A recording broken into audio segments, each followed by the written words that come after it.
Let me show you how to create this beautiful set, including colour ombre and encapsulation and working with your non-dominant hand. So you're going to start by blending the colour back from the tip towards the cuticle. You'll see here I'm working really thin because I do have a few layers to get in. Then using a tiny bead of acrylic, I'll pick up my flakes and I'll arrange them on the nail while it's still wet with the colour. Then I'm going to go in on this nail and I'm using more of a fine glitter.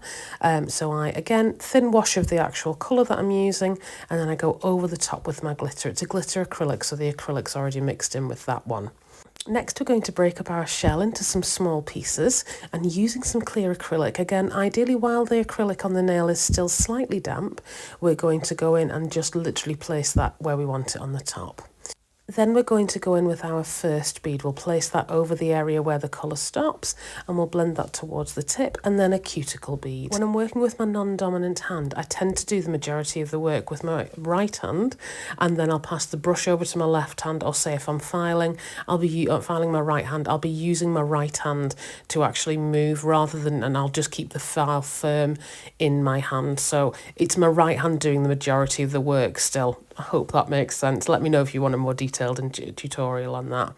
And once you've got that all encapsulated, you'll file, top coat, and then you're done. I hope that helps. Any questions, let me know.